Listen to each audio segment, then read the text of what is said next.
lewat begitu saja, padahal itu deposit akhirat. Satu. Yang kedua, perbendaharaan surga itu apa? Wa kitmanul musibah, menyembunyikan kesulitan. Kadang orang takut menghadapi kesulitan, tapi makin kita merenung, hidup ini kan sebenarnya urusan. Takut sama urusan, ya jangan hidup. Tandanya orang hidup itu kalau punya urusan.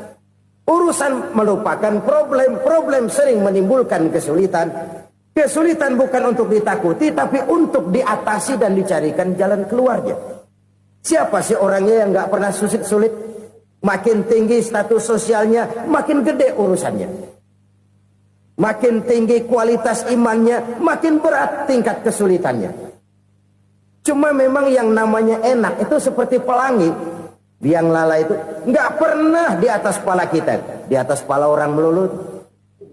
Lu sih enak lu. Kata kita, dia juga bilang, yang enak kan lu. Pelangi itu nggak pernah di atas kepala kita. Kata tukang beca, aduh enak ya naik Mercy. Kata tukang beca, apa yang di dalam mobil Mercy? Aduh enak bener tukang beca. Di jok ngeringkuk ngorok pules bener. Saya kamar pakai AC, sejuk, tempat tidur sutra, empuk, alga, spring bed. Kulak kulik nggak bisa pulas kalau belum minum Valium, belum tidur. Enak bener tukang beca, di jok ngorok nggak tahu wetan kulon.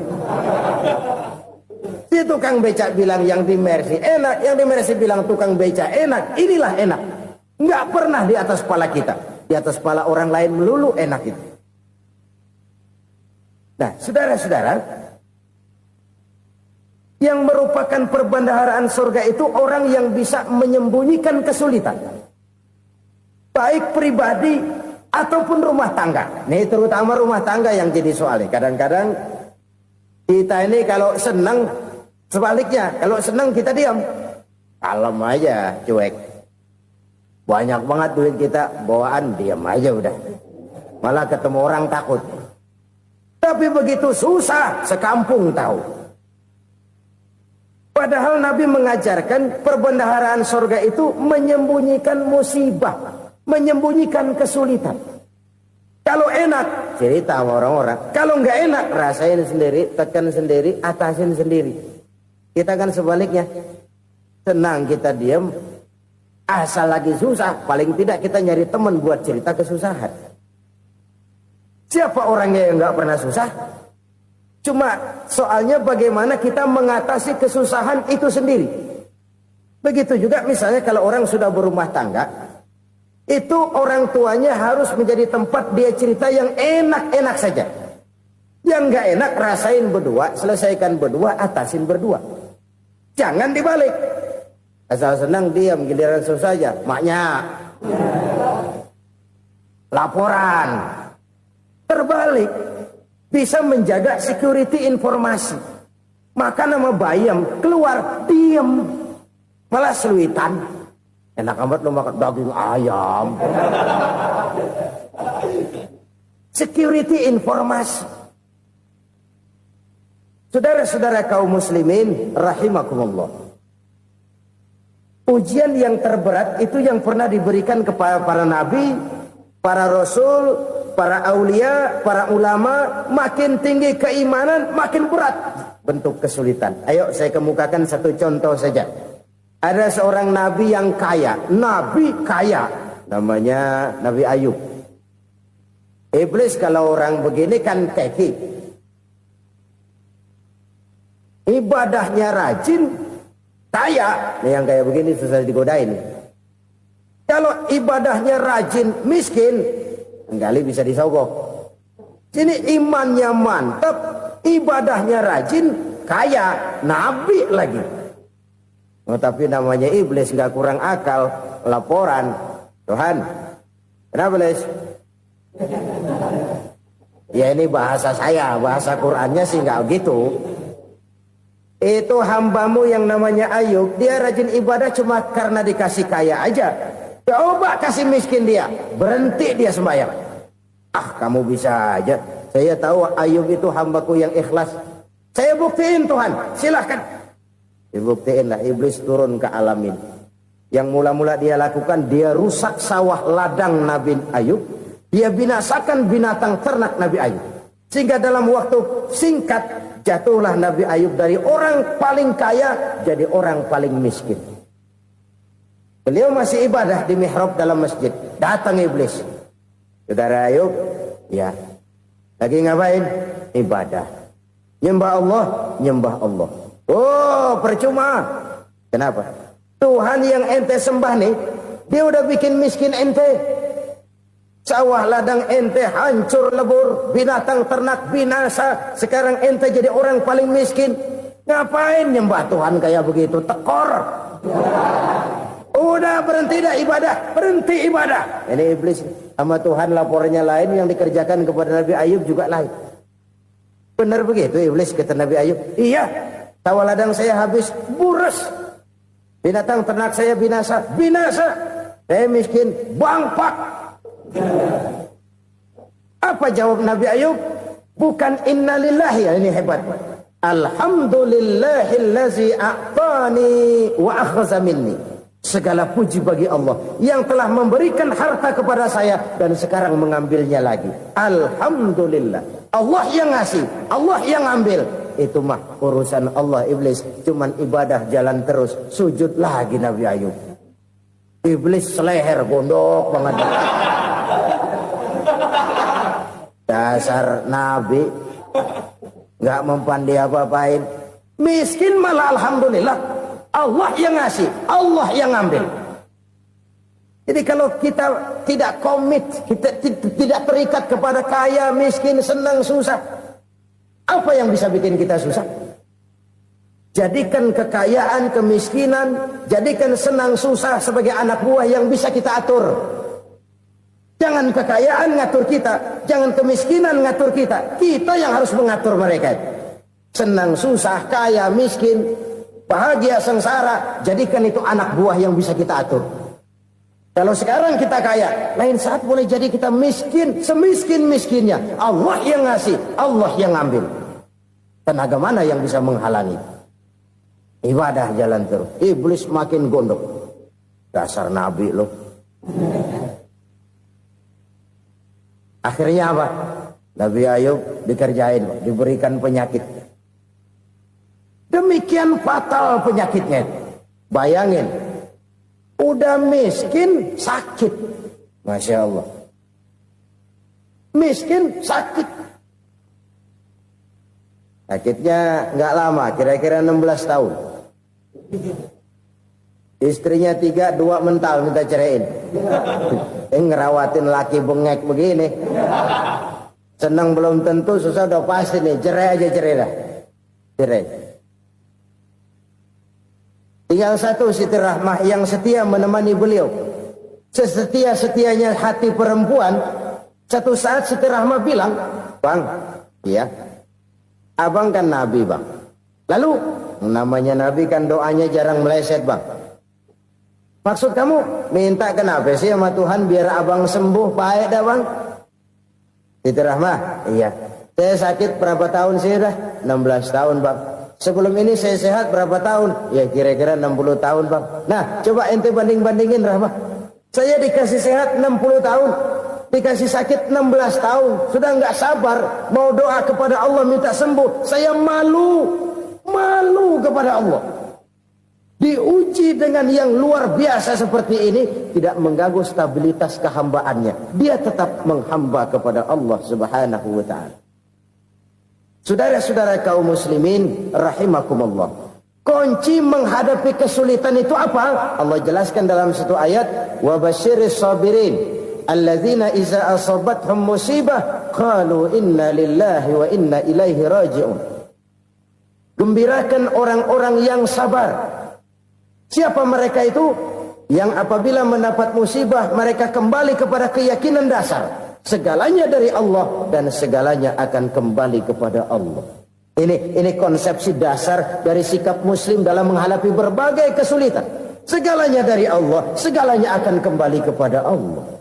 Kalau ini sudah kondisi dasarnya, maka kita akan lapang menghadapi kenyataan bagaimanapun pahitnya. Apakah itu namanya miskin? Apakah itu namanya sakit? Bahkan maut sekalipun, segalanya dari Allah, segalanya akan kembali kepada Allah. Ini sikap hidup, bukan sekedar ucapan. Kita kadang-kadang menjadikannya sebagai ucapan. Mulutnya sehingga berhenti, innalillahi wa inna ilaihi rajiun, tapi nangisnya terus gerung-gerungan. Bukan itu, ini kesadaran moral. Kalau segalanya dari Allah, segalanya kembali kepada Allah, kan sebenarnya cuma nunggu giliran. Hari ini saya nyembayangin dia, entah hari apa saya disembayangin orang. Hari ini saya antar dia ke kubur, entah hari apa orang nganterin saya ke kubur. Hari ini saya tahlilkan dia, entah nanti kapan orang tahlilkan saya. Segalanya dari Allah, segalanya akan kembali juga kepada Allah. Oleh sebab itu saudara-saudara, kesulitan bukan untuk ditakuti. Kesulitan justru untuk diatasi, dicarikan jalan keluarnya. Dan tidak ada orang yang tidak pernah mendapat kesulitan. Tidak ada. Semakin tinggi status sosial, semakin tinggi kualitas keimanan, semakin besar juga tingkat kesulitan. Hanya saja bagaimana cara kita mengatasinya. Dan Al-Quran menyatakan, innama al-usri yusra. Di balik kesulitan itu pasti ada kemudahan. Roda itu berputar.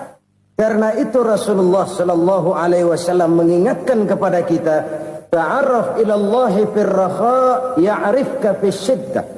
Ingatlah kepada Allah di waktu kamu senang, supaya Allah ingat kepada kamu di waktu kamu susah. Kalau waktu senang kita ingat kepada Allah, kita susah, Allah tidak akan meninggalkan kita. Tapi kalau waktu senang kita jauh dari Allah, sujud tidak sempat, dengan masjid jauh, ketika senang kita lupakan Allah. Nanti begitu kita susah, Allah lupakan kita.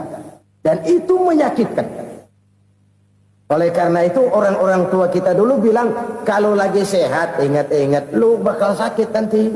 Kalau lagi kaya ingat-ingat satu saat kita bakal jatuh miskin.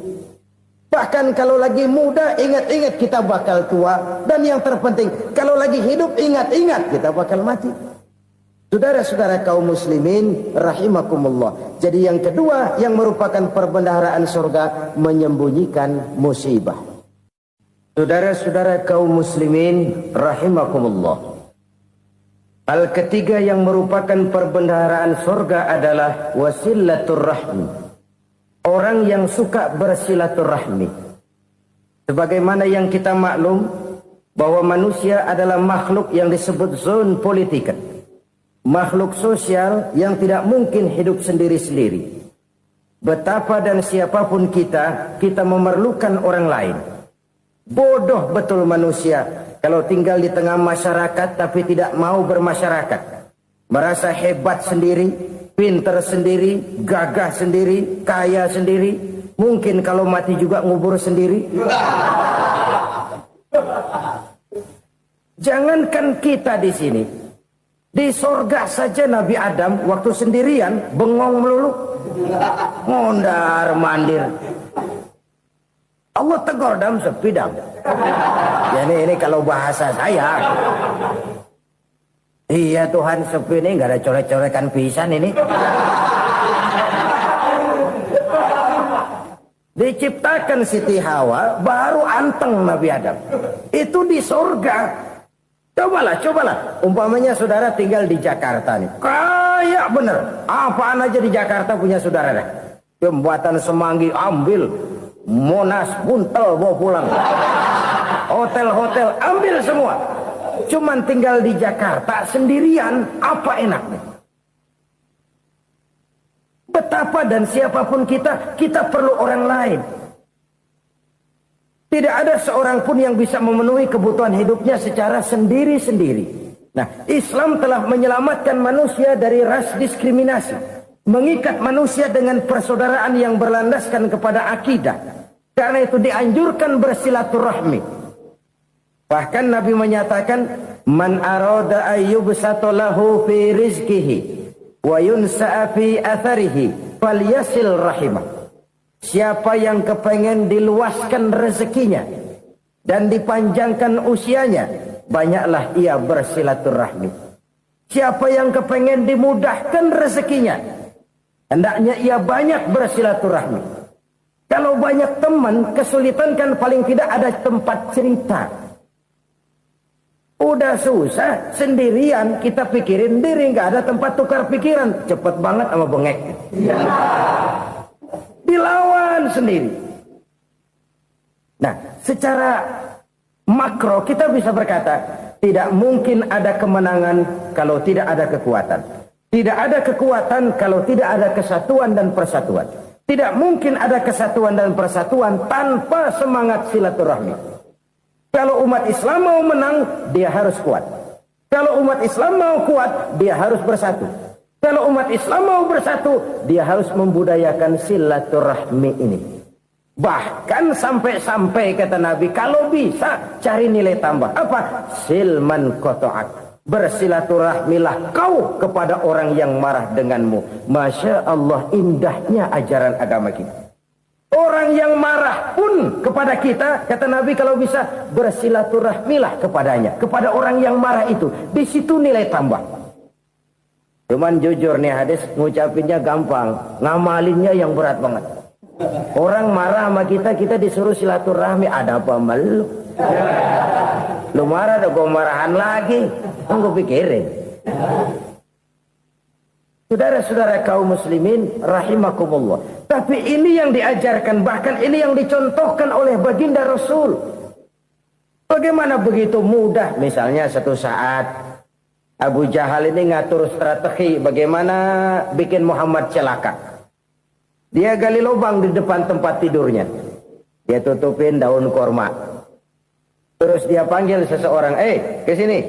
Kasih tahu Muhammad, pamannya sakit keras, minta ditengokin. Berangkat orang ini ke sana. Muhammad, labbaik. Pamanmu sakit keras, dia minta ditengokin. Baik, saya akan datang menjenguk beliau. Berangkatlah Nabi ke rumah Abu Jahal tanpa prasangka apapun. Abu Jahal udah pasang stil, selimut 3 rangkap setengah dipakai. Persis kayak orang meriang. Tapi sembari ngintip dari balik selimut. Begitu Muhammad buka pintu, nah, masuk perangkap nih. Muhammad jalan menuju tempat pembaringan. Makin lama makin dekat, makin lama makin dekat. Makin dekat ke lubang yang dipasang oleh Abu Jahal itu. Dalam hati Abu Jahal, terus dah jatuh, mampus dah lo ini. Mampus lo hari ini nih. Apa yang terjadi? Malaikat Jibril datang. Muhammad, pamanmu cuma pura-pura sakit. Di depan tempat tidurnya ada lubang perangkap supaya kamu jatuh ke situ. Sudah, kamu pulang. Balik kanan Nabi. Sudah hampir jatuh ke lubang, balik kanan, pulang. Bayangin kecewanya Abu Jahal. Muhammad dikit lagi, Muhammad dikit lagi. Enggak, paman, saya pulang aja. Emosi bangun dari tempat tidur, enggak sadar kalau lagi pura-pura sakit. Lompat ngejar Nabi, dia lupa dengan lubang yang dia gali. Usrak, nyemplung sendiri ke dalam lubang.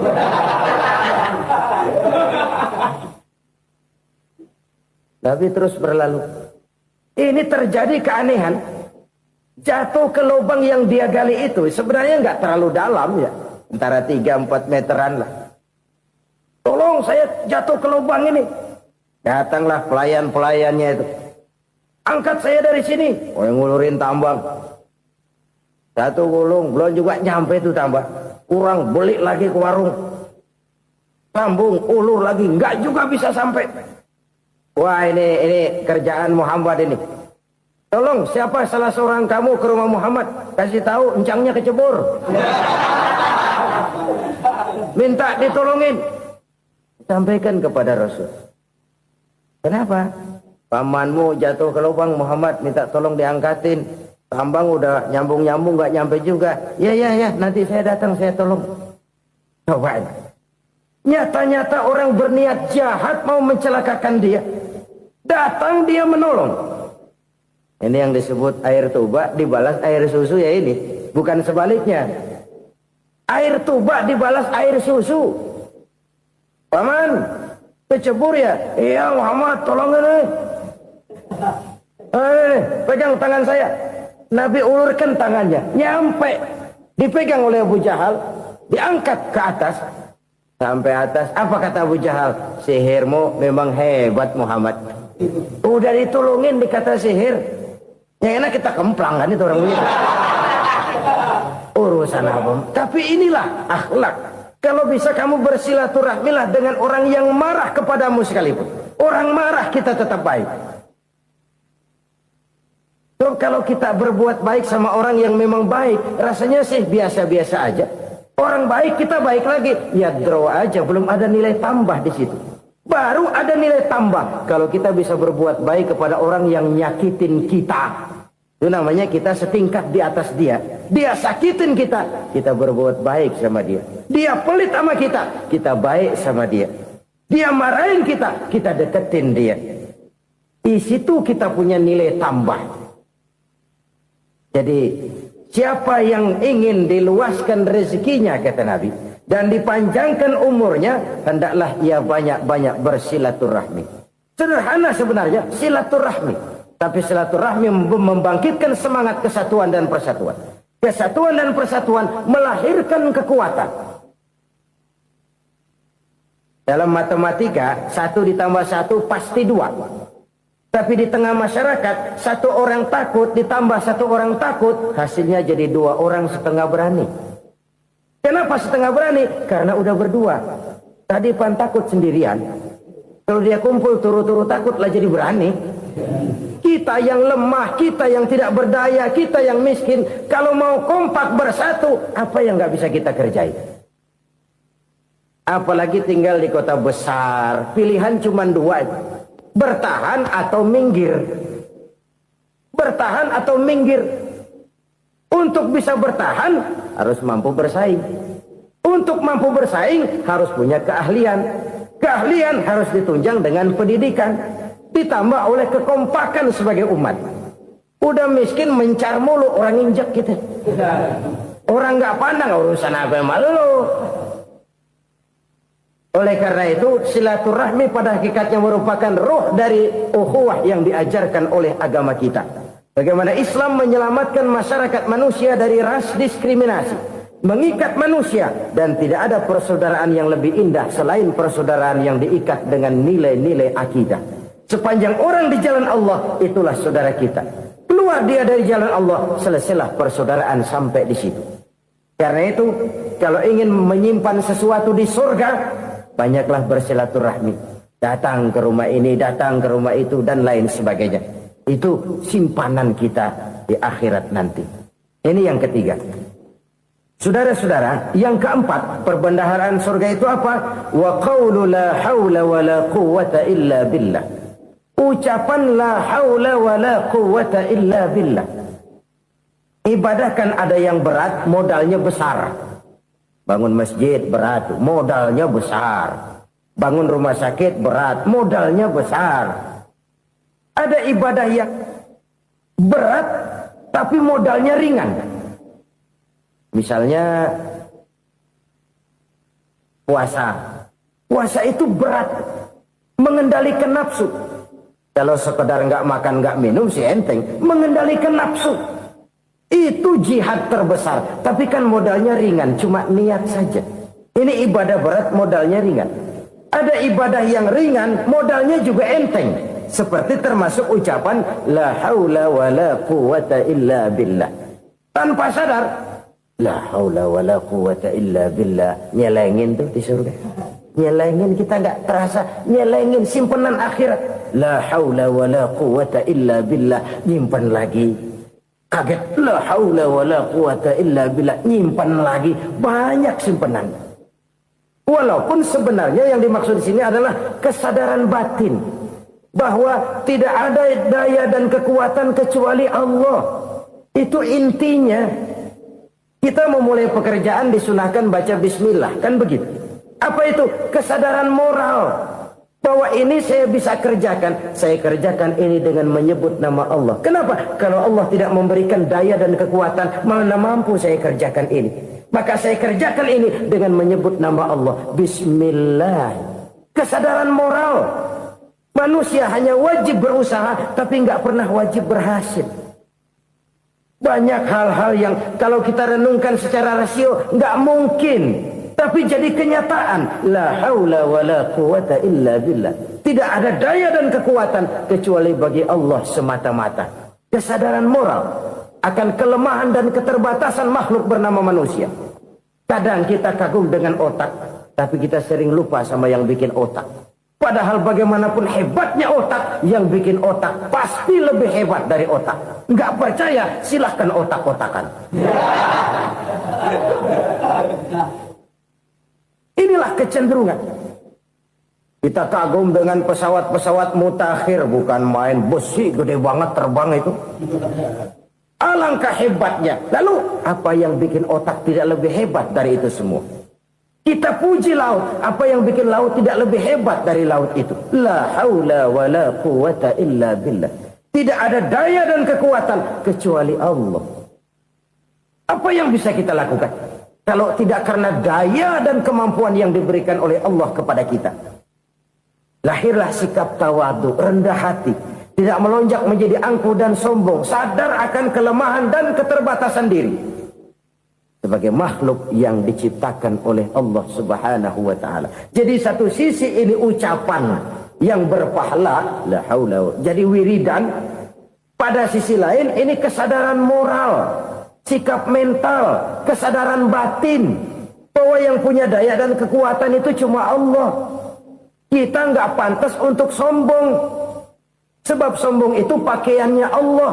Kita nggak sedang pakai pakaian Allah, kegedean. Dan makin kita renungi, makin terbentur. Apa sih yang bisa kita sombongin? Kita mau sombong apa? Kaya, pintar, itu kan semua relatif. Di atas langit masih ada langit lagi. Jadi oleh karenanya, marilah kita menyadari. Manusia hanya wajib berusaha, tapi tidak pernah wajib berhasil. Yang berusaha saja tidak wajib berhasil, apalagi yang tidak berusaha.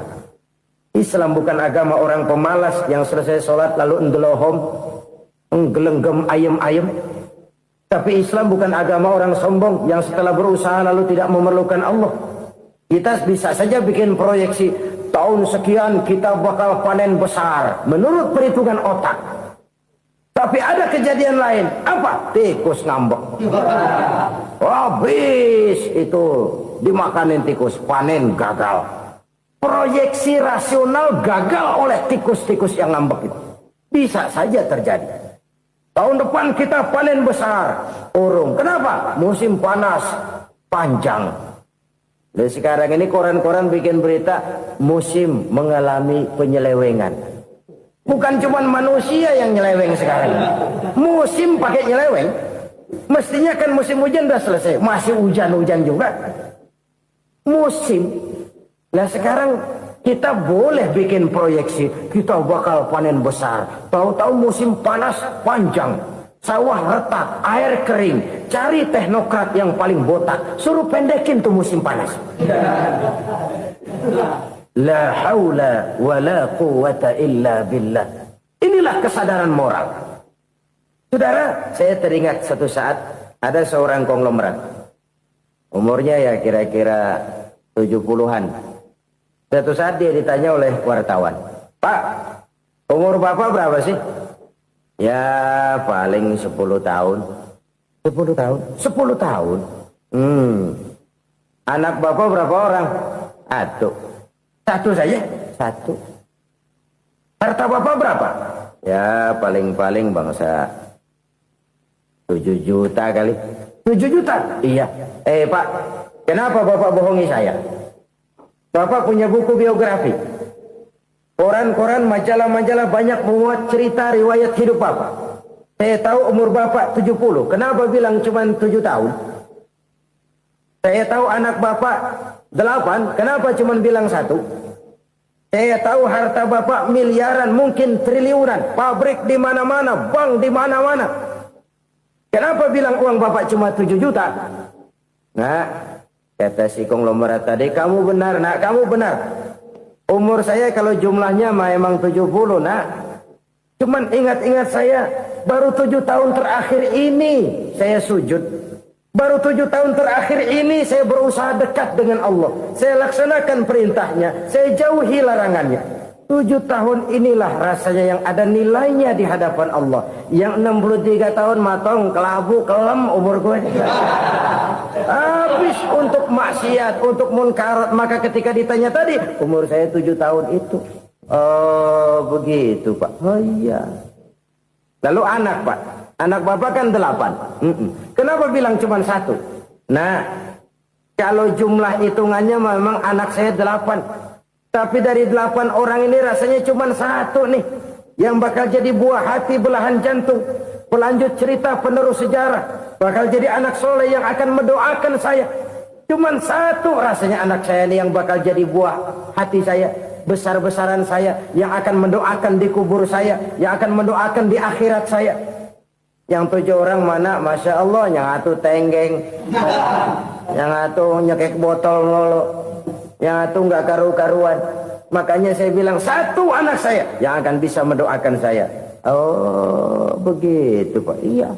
Nah harta Pak, harta Bapak kan triliunan, pabrik Bapak di mana-mana, uang Bapak hampir di tiap bank-bank besar.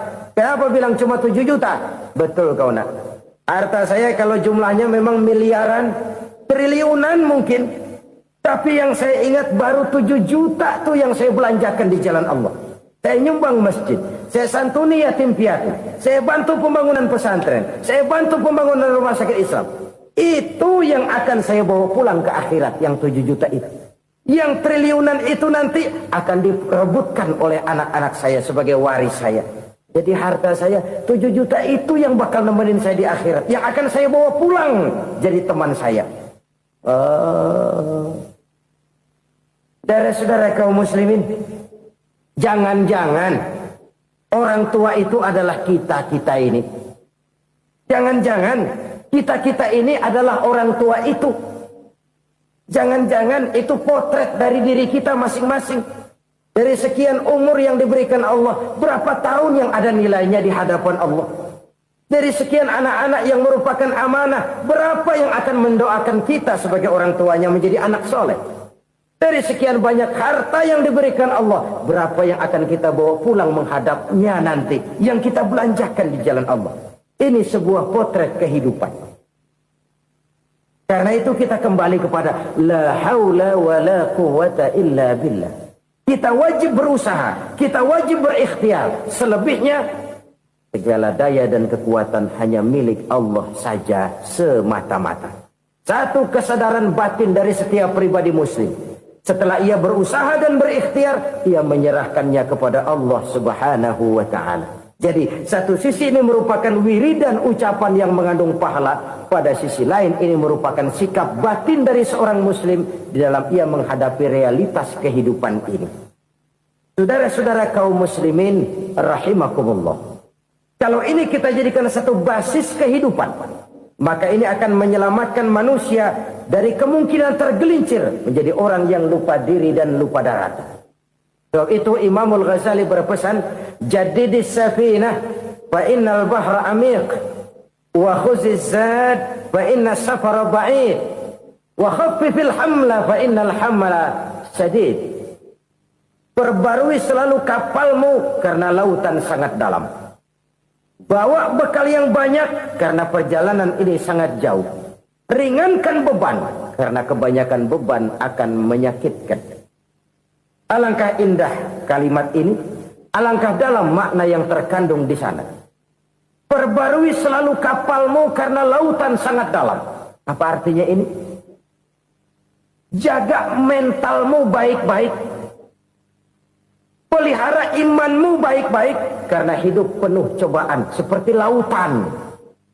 Kita kalau berlayar di lautan kan kadang-kadang tenang, angin bertiup sepoi-sepoi basah. Jika malam datang bintang gemintang bertabur menghias cakrawala, rembulan memantulkan sinarnya dengan indah. Dalam keadaan begitu berlayar enak, tapi lain saat ombak menggunung, halilintar menyambar, angin topan bertiup. Berapa banyak sudah saudara-saudara kita yang tenggelam di lautan dunia tanpa sadar bahwa dia belum sampai kepada pantai yang akan dituju. Berapa banyak sudah Saudara-saudara kita yang tenggelam di lautan dunia ini tanpa sempat bangkit lagi. Dia menyangka sudah sampai kepada tujuannya. Hati-hati kapal jangan sampai bocor karena lautan sangat dalam. Iman ini jaga baik-baik karena hidup penuh dengan ujian. Wa khuzizat fa inna safar ba'id. Bawa bekal yang banyak karena perjalanan sangat jauh. Saudara mau ke Bandung, bawa duit. Saudara mau ke Surabaya, banyakan lagi duitnya. Saudara mau ke Mekah, gepokan, iketan tuh duit, nggak lembaran lagi. Makin jauh perjalanan, makin banyak bekal yang harus kita bawa. Kalau saudara dari Jakarta mau ke Surabaya, kagak bawa duit berangkat juga, itu sih bukan berani namanya, nekat.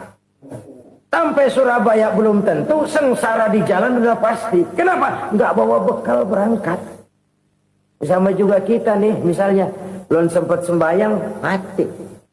Waduh, berani banget orang. Belum punya bekal, mati. Sengsara di jalan.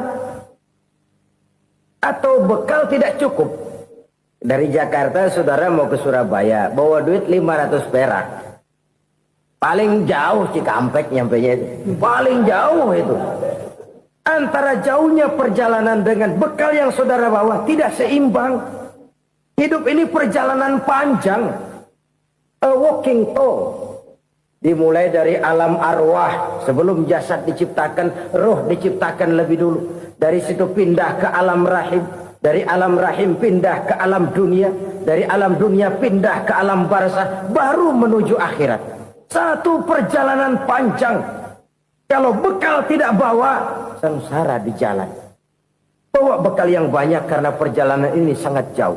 Wa khaffifil hamla, ringankan beban karena beban itu cuma akan menyulitkan. Kalau bekal itu sih keperluan, tapi beban nggak kita perluin, cuma ngeberat-beratin. Apa ini beban? Dosa, kecurangan, kebatilan, kezoliman, ketidakadilan, kesewenang-wenangan. Itu akan jadi beban kita di akhirat. Alangkah celakanya, perjalanan panjang, bekal tidak bawa, beban kelewat banyak, alamat sengsara di jalan. Pahala tidak ada, dosa berlipat ganda. Na'udzubillah, summa na'udzubillah. Kalau kita rangkum nasihat Al-Ghazali dengan kisah si konglomerat tadi, kita akan mengambil kesimpulan. Pertama, bekal terbaik dalam menghadapi gejolak kehidupan ini tidak lain adalah iman. Yang kedua, pahala dan dosa. Dua hal kontroversial. Pahala adalah bekal, dosa adalah beban. Tapi kita sekarang kan tidak begitu terangsang kepada yang abstrak. Orang berlomba mencari yang konkret-konkret saja. Yang real. Kalau memang dosa, benjol dong. Kira-kira begitu. Kira-kira begitu. Persis orang Yahudi dulu. Orang Yahudi itu kan pernah minta kepada Nabi Musa. Ya Musa, lan nu'mina laka hatta narallaha jahrah. Musa, kami nggak bakal mau beriman kepada Allah kalau belum kami lihat Allah ada nongkrong di depan kami. Kalau memang Tuhan ada, taruh dong di depan kami. Mau yang konkret-konkret saja. Kalau memang dosa, benjol dong. Kalau memang pahala, berasa dong. Orang terangsang kepada yang real, yang konkret-konkret saja. Karena itu, untuk mengejar dosa, orang mau bayar. Tapi untuk mengejar pahala, walaupun tidak bayar, orang segan. Ini yang dikatakan oleh Nabi, kamu mengharapkan ke surga, tapi kamu berat melaksanakan sesuatu yang bisa membawa kamu ke surga. Kamu ingin jauh dari neraka, tapi tiap saat kamu lakukan perbuatan-perbuatan yang justru menjerumuskan kamu ke neraka. Idda'aitum an-najata minan nar wa ramaitum fiha anfusakum. Kamu ingin selamat dari neraka, tapi kamu lemparkan diri kamu ke neraka. Kamu ingin masuk surga, tapi berat sekali kamu melakukan perbuatan-perbuatan yang bisa menyampaikan kamu di surga. Saudara-saudara kaum muslimin, rahimakumullah. Jadi hal keempat yang merupakan perbendaharaan surga adalah la haula wa la quwata illa billah. Satu sisi ini merupakan ucapan yang memperberat timbangan akhirat.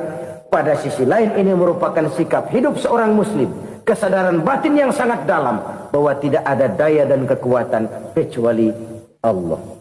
Dan itu kita simbolkan pada saat memulai pekerjaan dengan Bismillah, dengan menyebut nama Allah. Satu kesadaran moral, saya hanya bisa melakukan ini karena diberikan daya dan kekuatan oleh Allah.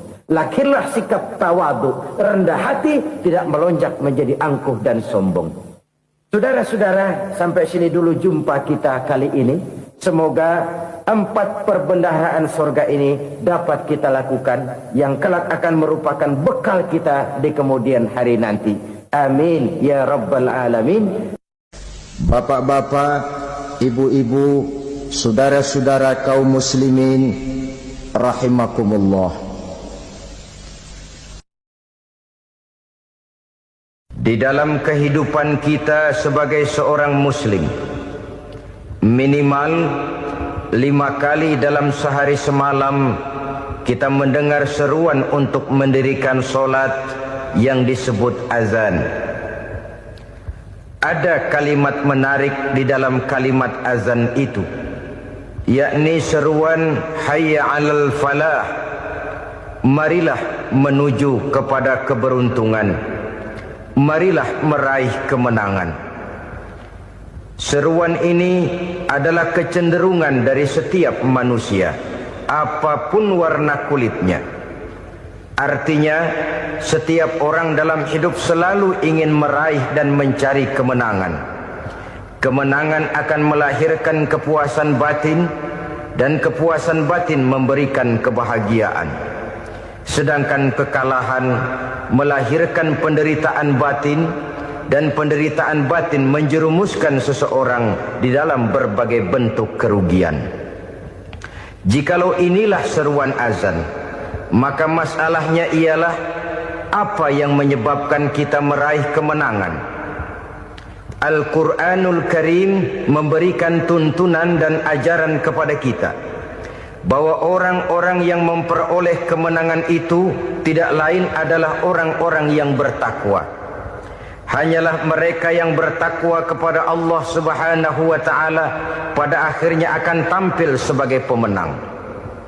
Lalu siapa orang yang bertakwa itu? Dijelaskan dalam awal-awal Al-Baqarah, orang yang bertakwa yang akan meraih kemenangan. Pertama, allazina yu'minuna bil ghaib, yaitu orang-orang yang beriman kepada yang gaib. Percaya bahwa ada alam yang gaib, alam yang abstrak, alam yang tidak bisa dijangkau oleh salah satu daripada panca indera kita. Mereka percaya dan beriman kepada adanya malaikat, beriman kepada adanya iblis dan jin, beriman kepada adanya alam kubur, beriman kepada adanya alam mahsyar, beriman kepada adanya alam akhirat, beriman kepada adanya surga dan neraka. Beriman bukan cuma sekedar beriman dalam ucapan bibir saja, tetapi beriman yang nilai iman itu mampu mewarnai gerak dan gaya hidupnya. Iman yang meresap sampai ke tulang sumsum, kemudian memberikan dampak positif di dalam kehidupan manusia. Alam, kita tahu, adalah sesuatu yang selain Allah, dan Allah bukanlah alam. Apapun namanya selain daripada Allah, itu adalah alam. Alam pada hakikatnya terbagi menjadi 2. Ada alam syahadah, alam nyata, alam konkret, alam yang bisa dijangkau oleh salah satu indera kita. Kemudian ada alam ghaib, alam yang tidak bisa dijangkau oleh panca indera kita, alam metafisika, alam abstrak, alam yang wajib kita imani keberadaannya. Kita percaya bahwa malaikat itu ada, kita percaya kepada jin, bahwa jin itu ada, kita percaya kepada adanya iblis dan setan. Bukan percaya kepada iblis dan setannya, percaya bahwa iblis dan setan itu ada. Itu termasuk salah satu daripada sifat orang yang bertakwa kepada Allah. Saudara-saudara kaum muslimin rahimakumullah, kecenderungan pembangunan yang lebih bersifat materialistis biasanya menggeser aspek kehidupan rohani. Orang berpikir empiri, dan dalam pola pikir yang demikian maka alam gaib tidak lagi mendapat perhatian. Aspek kehidupan yang bersifat rohaniah malah mulai ditinggalkan. Akibatnya terjadilah kepincangan di dalam kehidupan kita. Pernah ada satu pengalaman pribadi. Dalam perjalanan kembali ke tanah air, dalam pesawat di sebelah kanan saya duduklah seorang Jerman, namanya Heiner Simonsen. Iseng saya ajak kenalan, saya ajak ngobrol, saya tanya dia. Saya bilang, Mas Heiner ini, kalau pesawat yang kita tumpangi ini jatuh ke bawah, kira-kira apa yang bakal terjadi, Mas? Dia bilang, kita semua akan mati. Begitu? Iya. Oke. Apa itu mati? Tanya saya. Dia bilang, untuk tahu apa itu mati, kita harus tahu lebih dahulu apa itu hidup. Saya pikir nih bule bisa ngomong juga. Baiklah kata saya. Apa hidup menurut Anda itu? Oh, hidup itu dia bilang, kalau seluruh anggota badan kita bekerja secara normal, paru-paru memompa darah secara normal, jantung berdetak secara normal, sel-sel tubuh bekerja secara fit, dan organisme tubuh hanya mau bekerja secara normal, dia bilang, kalau kita memberi makan yang cukup, menu yang teratur, dan gizi yang lengkap. Saya bilang, kesimpulannya apa, Ner? Dia jawab, hidup adalah dari tangan ke mulut. Life is from the hand to the mouth, kata dia.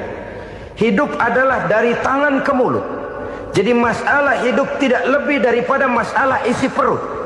Orang pergi pagi, pulang sore, peras keringat, banting tulang, perut yang dibelain. Saya bilang, you are wrong. Sampean salah, Ner. Kamu orang Islam bukan? Bukan. Pantas. Kenapa saya salah? Dia bilang, ya jelas salah. Salahnya di mana? Kamu ini manusia. Kalau hidup cuma dari tangan ke mulut, saya bilang, kambing di kampung saya juga begitu pikirannya, Ner. Itu kambing di kampung saya, asal perutnya kenyang, sudah hidup dia. Perkara besok bagaimana, lusa prospeknya macam mana, bulan depan ada apa, kambing nggak pernah mikir. Di kampung saya kambing juga pikirannya begitu. Kamu Kristen ya? Tadinya. Loh kok tadinya, lalu apa sekarang kamu ini? Dia bilang, sekarang saya netral. Saya tidak beragama, tapi saya percaya kepada Tuhan sebagai pencipta alam. Saya ingat benar dia bilang, I haven't any religious, but I believe to God as the creator of the world. Kenapa bisa netral begitu, Ner? Habis saya bingung katanya. Islam bilang Islam baik, Kristen bilang Kristen baik, Hindu Buddha bilang Hindu Buddha baik, semua agama baik. Saya netral sekalian, nggak beragama. Yang penting saya percaya kepada Tuhan. Saya bilang, Ner, kamu ini kayak orang mau beli celana, lalu bingung.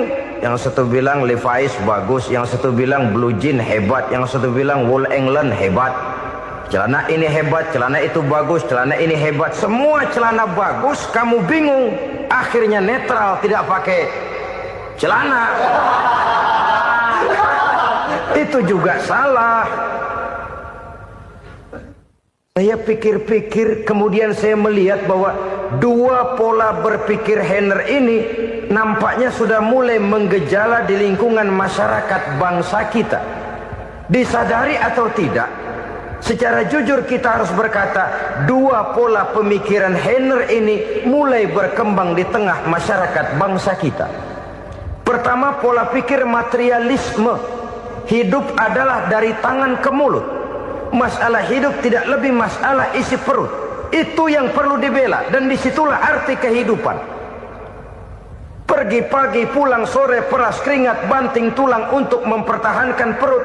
Kalau sudah kemari cara orang berpikir, maka buat apa percaya kepada yang gaib?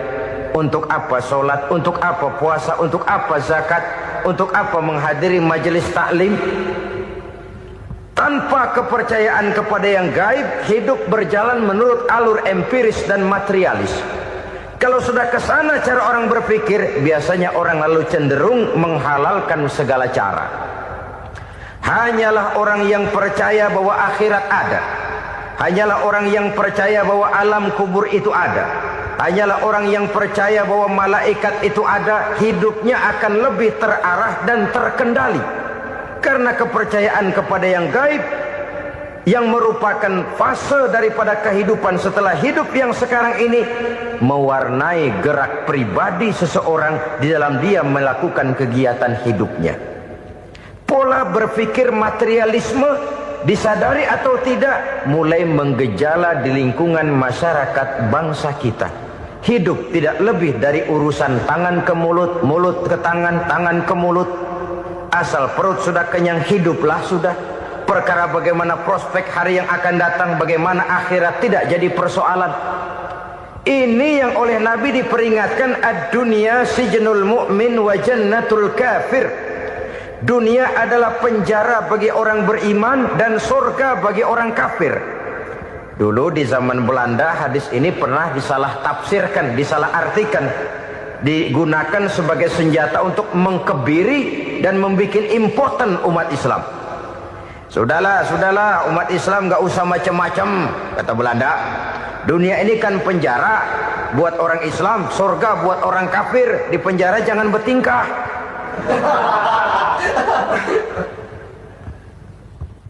Pengertiannya tidak begitu. Dunia adalah penjara bagi orang mukmin. Artinya dalam kehidupan dunia seorang mukmin tidak bebas memperturutkan hawa nafsunya. Di penjara hawa nafsunya itu. Sebaliknya surga bagi orang-orang kafir. Buat orang kafir, surgalah dunia ini. Mereka bebas memperturutkan hawa nafsunya. Dilarang tidak terlarang, dicegah pun tidak tercegah. Mereka hidup menurut alur bisikan nafsu mereka sendiri. Kemudian bila ajal datang, maut merenggut nyawa, selesailah surganya sampai di situ. Maka bagi orang-orang yang tidak percaya kepada adanya akhirat, kepada adanya alam gaib, surganya sebatas umurnya. Sekali lagi, surganya sebatas umurnya. Bila umur selesai, ajal pun datang merenggut nyawa, selesailah sudah surganya sampai di situ. Alangkah pendeknya perjalanan orang-orang yang tidak percaya kepada alam gaib ini. Bagi kita mukmin, jikalau kita mampu memenjarakan hawa nafsu, kita bisa bahagia di dunia ini. Dan Islam memang tidak menyuruh kita sengsara di dunia. Raih dunia, kejar dunia, gapai dunia sebagai alat untuk mencapai kebahagiaan di akhirat nanti. Hidup adalah satu perjalanan panjang yang terbentang sejak kita terlahir dari alam rahim sampai kepada alam akhirat nanti. Andai kata kita gagal meraih kebahagiaan di dunia, toh kita masih punya akhirat. Tapi jangan jadi dalil yang melemahkan semangat. Biarin dah kita di dunia kebelangsak, yang penting akhirat. Akhirnya dunia benar-benar kebelangsak. Bagaimana dunia ini bisa kita raih, dan bagaimana meraih dunia untuk menunjang kepentingan akhirat nanti. Yang kedua, dari pikiran Heiner yang saya lihat menggejala di lingkungan masyarakat bangsa kita, timbulnya manusia-manusia netral. Seolah-olah Tuhan yes, agama no. Sama Tuhan percaya, agama ogah. Tuhan ngangguk, giliran agama godeng. Padahal hampir dalam setiap ayat dalam Quran, kata-kata amanu biasanya bergandeng dengan wa amilus sholihat. Iman dan amal soleh. Ini sebagai isyarat Tuhan dan agama jangan pernah dipisah-pisah. Apabila kita bertuhan, maka kita harus beragama. Apabila kita beragama, maka agama itu harus bersumberkan dari Tuhan yang kita imani itu. Tidak mungkin kita pisah, Tuhan yes, agama no. Sama Tuhan percaya tapi agama bikin sendiri. Sembayangnya cukup bengong 2 jam madep ngulon.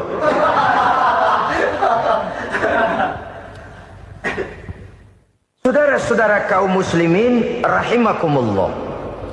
Jadi dengan demikian, agama yang kita akui merupakan unsur mutlak di dalam pembangunan sekarang ini, merupakan bagian dari kehidupan yang menuntun kita bahwa di balik alam nyata ini, di balik alam syahadah ini ada alam gaib. Dan mudabbir, murabbi, yang mengatur, yang menguasai, yang memelihara baik dia alam nyata, baik dia alam gaib, tidak lain adalah Allah Subhanahu wa ta'ala.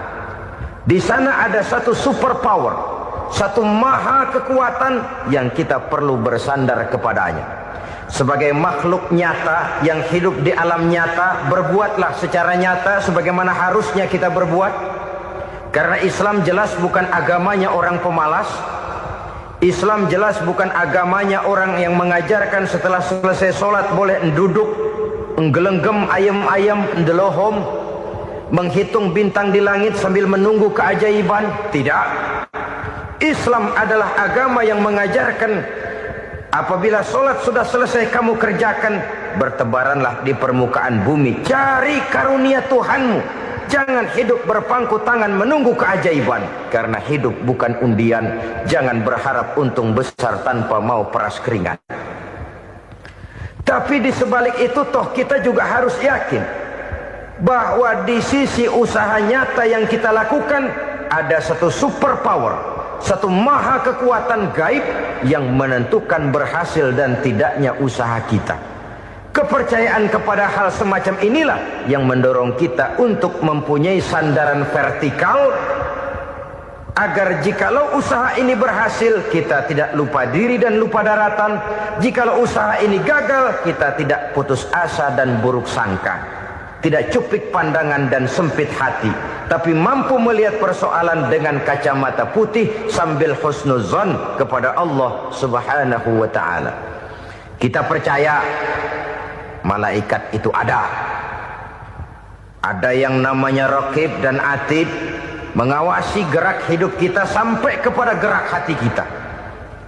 Ini memberikan sugesti agar kita berhati-hati. Tidak sejengkal tanah pun kita bisa berlindung dari pengawasan raqib dan atid. Ada munkar nakir yang akan menyoal kita di alam kubur. Ada malaikat Malik, penjaga neraka. Ada malaikat Ridwan yang menjaga surga. Kita percaya kepada adanya jin. Kita percaya kepada adanya setan, iblis. Percaya kepada adanya, bukan mempercayai si setan, si iblis lalu menjadikannya sebagai teman. Tidak. Percaya bahwa mereka itu ada dan merupakan makhluk Allah yang gaib, yang diciptakan Allah Azza wa Jalla. Kepercayaan kepada alam gaib memberikan motivasi terhadap gerak lahir manusia, sehingga dengan motivasi kepercayaan kepada yang gaib, gerak lahir jadi lebih terarah, jadi lebih terpelihara.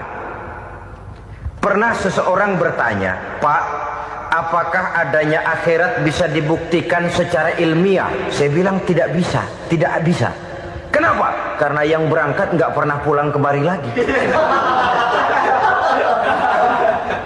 Kalau dia pulang kemari bisa kita tanya bagaimana enak di sono. Cuma secara moral saya katakan, lebih beruntung orang yang percaya kepada akhirat daripada yang tidak. Sekarang saudara percaya akhirat ada, lalu saudara baik-baik di dunia, sholat, puasa, zakat, menolong orang lain, menebarkan kebajikan. Saudara mati, andai kata akhirat tidak ada, toh dalam hidup saudara sudah berbuat baik. Paling tidak nama saudara akan dikenang sebagai orang baik. Sebaliknya, saudara percaya, kata saya, bahwa akhirat tidak ada, lalu hidup semau-maunya, tenggelam dalam maksiat dan munkarat, menentang Allah, tidak mau ruku dan sujud. Lalu saudara mati, kemudian akhirat ada, ayo mau apa? Bekal tidak punya. Jadi secara moral lebih beruntung orang yang percaya kepada adanya akhirat daripada yang tidak percaya. Dan itu alam gaib yang tidak bisa dibuktikan secara eksat. Jangankan untuk membuktikan seperti itu, dalam kehidupan sehari-hari saja yang kita rasakan tidak selalu berbentuk toh. Angin, bagaimana sih bentuknya angin? Kita tidak tahu. Merah, buktinya kalau dikerok merah. Yang merah itu kulit, yang kulit kita bukan anginnya. Sakit, rasa sakit itu ada, tapi bagaimana bentuk sakit kita nggak pernah tahu. Kalau kita makan cabai pedas, bagaimana bentuk pedas itu tidak ada, tapi rasa ada. Bentuk pedas hijau, cabainya bukan pedasnya. Tidak semua yang kita rasakan bisa kita gambarkan dalam bentuk yang konkret. Oleh karena itu, sekali lagi bahwa kepercayaan kepada alam yang gaib mampu memberikan satu sugesti yang menata kehidupan seseorang lebih lurus, lebih terarah, dan lebih terkendali. Maka wajar kalau kepercayaan kepada yang gaib mengantarkan seseorang untuk meraih kemenangan. Kenapa? Dia percaya kepada yang gaib, bahwa akhirat ada, bahwa alam kubur ada, bahwa pertanggungan jawab itu ada. Maka dia lalu tidak hidup saenae udele dewe itu loh. Tidak hidup menurut seleranya sendiri, terarah, teratur. Ini cirinya yang pertama. Orang bertakwa yang akan meraih kemenangan, mereka beriman, mereka percaya kepada yang gaib. Bahkan hal-hal konkret saja selalu berangkat dari yang gaib. Saudara-saudara, para remaja, para pemuda sekarang ini tidak pernah tahu toh siapa yang akan jadi teman hidup saudara. Kita bisa saja ngerancang, mentargetkan, tapi toh akhirnya yang namanya jodoh bukan kekuasaan kita. Rezeki di luar kemampuan kita. Begitu juga ajal. Maut, jodoh, ajal adalah contoh-contoh konkret bahwa pada akhirnya yang gaiblah yang menentukan. Bertahun-tahun ngelancong, emang jodoh seret, nggak jadi.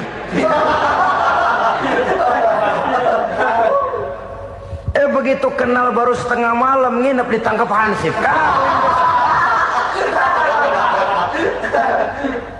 Hal-hal semacam itu kadang-kadang kita berpikir suuzon, gile, perempuannya cakep banget, lakinya rebek amat.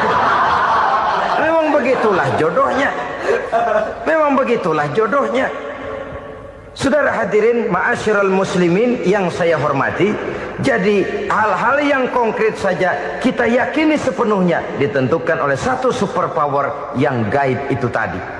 Dari sanalah segala ketentuan itu berangkat dan kesanalah segalanya akan kembali. Maka kepercayaan kepada yang gaib meluruskan gerak hidup seseorang dan itu akan mengantarkan dia kepada meraih kemenangan. Satu. Yang kedua, wa yuqimuna shalah. Orang bertakwa yang akan meraih kemenangan itu adalah orang-orang yang mendirikan sholat. Kenapa sholat mengantarkan orang untuk meraih kemenangan? Yang jelas, inna sholata tanha anil fahsya'i wal munkar. Sholat mampu mencegah manusia dari perbuatan keji dan munkar. Banyak filsafat hidup yang terkandung di dalam sholat ini. Sejak kita wudhu sampai kita menghadap ke arah kiblat, sampai kita melakukan gerak-gerak sholat, bacaan-bacaan yang ada di dalam sholat, lalu sampai kepada mengucapkan salam. Banyak filsafat hidup yang terkandung di dalam sholat. Umpamanya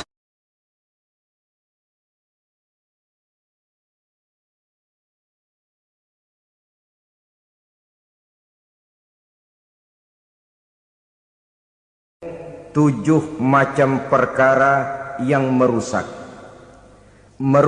akidah dan keimanan, merusak amal perbuatan yang sudah kita kerjakan, merusak sendi-sendi kehidupan sosial, pendek kata merusak segala hal di dalam kehidupan kita. Jauhilah olehmu tujuh macam perkara yang merusak. Yang pertama, asyirku billah, menyekutukan Allah Subhanahu wa ta'ala. Agama dimulai dari keyakinan, maka kehancuran agama selalu dimulai dari kehancuran keyakinan, iman atau akidah yang dimiliki oleh seseorang. Dan untuk menghancurkan nilai-nilai iman yang kita miliki ini, orang rasanya tidak akan menghantam kita dengan peluru kendali. Orang tidak akan mengirimkan nuklir ke sini. Orang tidak juga akan mengirimkan satuan militernya ke sini. Untuk menghancurkan nilai-nilai iman, dibanjiri kita dengan paham-paham yang merusak dan mendangkalkan akidah.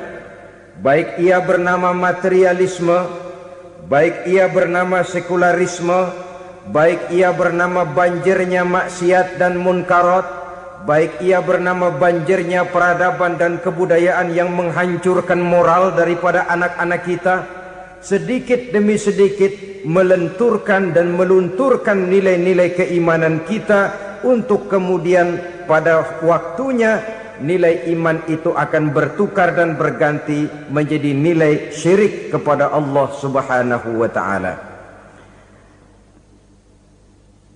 Atau pada sisi lain, menjadikan yang selain Allah sebagai tujuan akhir daripada kehidupan kita. Sedangkan kita sama-sama maklum bahwa di dalam pandangan agama Islam, dosa yang tidak berampun, dosa yang terbesar, termasuk dalam kategori bapak moyangnya dosa, tidak lain adalah syirik, yakni menyekutukan Allah Subhanahu wa ta'ala. Pola penghancuran iman ini memang berstrategi. Ditawarkan kita kepada paham materialisme, paham kebendaan, di mana otak menempati urutan sebagai ranking pertama, Tuhan jatuh pada urutan kedua. Lalu menyusul kepada paham sekularisme, Allah dipisahkan dari seluruh kegiatan hidup ini, untuk pada gilirannya menjadikan yang selain Allah sebagai tujuan akhir daripada seluruh kegiatan hidup kita. Oleh karenanya, kewajiban menjaga nilai-nilai iman ini merupakan kewajiban yang mulia tetapi berat, tidak hanya untuk kita, tetapi juga bagaimana mewariskannya kepada anak-anak kita, generasi yang akan datang. Orang-orang tua bijaksana yang diceritakan di dalam Al-Quran, kalau sudah berpikir tentang anak-anaknya, pertanyaan yang paling mereka risaukan ialah, ma ta'buduna min ba'di. Anakku, kalau pada satu saat aku, ayahmu sudah tidak ada lagi di dunia ini, meninggalkan kamu semua, ma ta'buduna min ba'di, apa yang akan kamu sembah nak? Jikalau sekarang ayahmu masih mau ke masjid, masih mau melakukan rukuk dan sujud, masih beribadah menyembah Allah Subhanahu wa ta'ala, kalau orang tuamu sudah tidak ada, ma ta'buduna min ba'di, masihkah engkau mau datang ke masjid? Masihkah engkau mau rukuk dan sujud? Masihkah engkau mau menyembah Allah Subhanahu wa ta'ala? Pertanyaan ini yang dipikirkan oleh Nabi Yakub kepada putra-putranya. Pertanyaan ini yang diteruskan oleh Nabi Ibrahim kepada anak-anaknya. Pertanyaan ini yang diwariskan oleh generasi ulama'us salafus saleh kepada para generasi berikutnya. Bagaimana kita generasi sekarang? Kita orang-orang tua sekarang bukan berfikir ma ta'buduna min ba'di, malah yang kita fikirkan ma ta'kuluna min ba'di. Kalau bapak tidak ada nanti kamu makan apa nak? Perkara kamu nyembah apa, urusan nomor 18. Yang penting kamu nanti hidup bisa makan nak. Maka kita sibuk mewariskan harta kepada anak-anak kita. Kita sibuk mewariskan kebun dan tanah kepada anak-anak kita. Kita sibuk mewariskan pabrik kepada anak-anak kita, sementara kita lupa mewariskan intan yang paling mahal, mewariskan mutiara yang paling berharga, yaitu nilai iman kepada Allah Subhanahu wa ta'ala. Alangkah baiknya apabila warisan harta, warisan tanah dan kebun, warisan rumah dan pabrik, didasari lebih dahulu dengan mewariskan nilai iman kepada Allah Subhanahu wa taala. Sebagai orang-orang tua, kita boleh bersedih kalau anak kita tidak mengerti komputer. Kita boleh bersedih kalau anak kita tidak mengerti matematika. Kita boleh bersedih kalau anak kita tidak mengerti bahasa Inggris. Tapi sewajarnya lebih bersedihlah kita orang tua jikalau mempunyai anak yang tidak kenal Allah sebagai Tuhannya, yang kemudian tidak mau rukuk dan sujud kepada Allah Tuhannya. Itulah kemalangan yang paling malang bila kita meninggalkan generasi yang tidak bertauhid kepada Allah Subhanahu wa taala. Betapapun anak kita tidak ngerti komputer, saudara, paling-paling kerugiannya cuma kerugian dunia. Masuk dia ke alam barzakh, munkar nakir tidak akan sempat tanya kau belajar komputer apa tidak. Kumpul dia di padang mahsyar, malaikat juga tidak akan tanya matematikamu nilainya berapa. Yang ditanya kau kenal Allah, kau rukuk dan sujud kepadanya, kau pernah datang ke masjid. Oleh karena itu sekali lagi, menjaga nilai iman tidak hanya untuk kita, tetapi juga mewariskannya kepada anak-anak kita, generasi yang akan datang. Sungguh kemalangan yang paling besar apabila kita meninggalkan anak-anak kita. Mereka kita tinggalkan lemah ekonominya, itu tidak baik. Mereka kita tinggalkan lemah otaknya, itu pun akan membuat mereka tertinggal oleh yang lain. Tapi yang paling celaka, jikalau kita tinggalkan mereka dalam kondisi lemah imannya, rapuh akidahnya, tidak baik dan tidak betul keyakinan hidupnya. Oleh karena itu Nabi berpesan, jauhilah 7 perkara yang merusak. Yang pertama, syirik kepada Allah Subhanahu wa taala. Menyekutukan Allah baik dalam ucapan, dalam keyakinan ataupun dalam perbuatan. Ini perkara pertama yang termasuk 7 perusak besar di dalam kehidupan. Kalau sudah jatuh kita ke lembah syirik, bagaimanapun banyak kebaikan yang kita kerjakan, berjiwa sosial, bertangan pemurah, gemar menolong orang lain, kalau memang dasarnya syirik, maka seluruh kebaikan kita akan hancur, tidak akan ada nilainya dalam pandangan Allah Subhanahu wa taala. Dalam pandangan manusia mungkin kita dicatat sebagai orang sosial, gemar menolong orang lain, tidak berpangku tangan melihat orang yang mendapat kesulitan, tapi oleh karena dasarnya syirik, dasarnya tidak mentauhidkan Allah, maka seluruh nilai kebaikan yang kita kerjakan tidak akan ada nilainya dalam pandangan Allah Subhanahu wa taala. Maka jagalah iman kita jangan sampai dihinggapi penyakit syirik yang bagaimana kecilnya sekalipun. Sekali lagi, baik syirik dalam bentuk ucapan, syirik dalam bentuk keyakinan, sampai kepada syirik dalam bentuk perbuatan, kita berhindar kepada sifat-sifat yang sedemikian itu. Karena apa? Dalam satu ayat Quran Allah Subhanahu wa taala menjelaskan, innallaha la yaghfiru ayyushraka bih wa yaghfiru ma duna dzalika liman yasha. Allah tidak akan memberi ampun kepada orang-orang yang menyekutukannya, tapi Allah masih mau memberikan ampun kepada dosa-dosa yang selain itu bagi orang-orang yang dikehendakinya. Dosa selain syirik, apabila kita bertaubat, Allah masih mau mengampuni. Tapi kalau sudah jatuh ke tempat syirik, itu sudah dosa yang tidak berampun. Taubatnya tidak lain melepas syirik, kembali kepada tauhid, berkeyakinan bahwa hanya ada Allah Subhanahu wa taala, Tuhan satu-satunya yang lam yalid wa lam yulad wa lam yakul lahu kufuwan ahad. Tidak beranak, tidak pula diperanakkan, dan tidak satupun yang dapat menyerupai Tuhan Allah Subhanahu wa taala. Saudara-saudara kaum muslimin rahimakumullah, bahwa kita di zaman sekarang memang tidak menyembah berhala, ya. Bahwa kita tidak berterang-terangan mengatakan Tuhan lebih dari satu, memang. Bahwa kita tidak berkeyakinan Tuhan itu punya anak atau diperanakkan, tentu.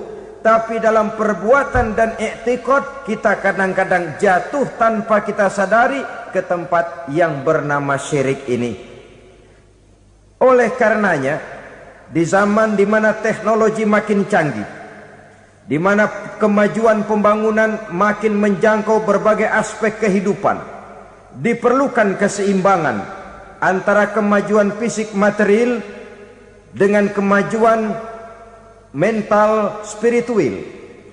Apabila tidak ada keseimbangan, yang terwujud tentulah kepincangan yang diawali dengan pincangnya cara kita berpikir, sehingga pada akhirnya akan mengarah kepada pincangnya cara kita berbuat dan bertindak di dalam kehidupan kita.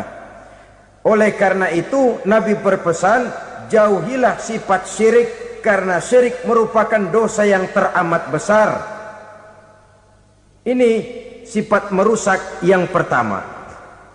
Yang kedua kata Nabi, wasihra, jauhilah sihir. Sihir ini juga termasuk perkara yang merusak kehidupan. Kita semua sama-sama maklum bahwa sihir sebenarnya bukan persoalan baru. Sejak sebelum datang Islam, sihir itu sudah ada. Di zaman Yunani kuno, sihir ada. Di zaman Mesir kuno, di zaman Cina kuno, dan yang lain-lain yang serba kuno, sihir itu sudah ada. Bahkan para nabi pun, para rasul yang diutus oleh Allah Subhanahu wa taala senantiasa berhadapan dengan ahli-ahli sihir untuk menguji kebenaran dari misi yang mereka bawa. Sihir adalah perbuatan di luar kebiasaan yang bisa dikerjakan oleh ahlinya dengan bantuan jin atau setan. Hukum mempelajari sihir adalah haram, mengamalkannya lebih haram lagi. Sebab itu saudara-saudara, sihir merupakan perbuatan merusak yang harus kita jauhi.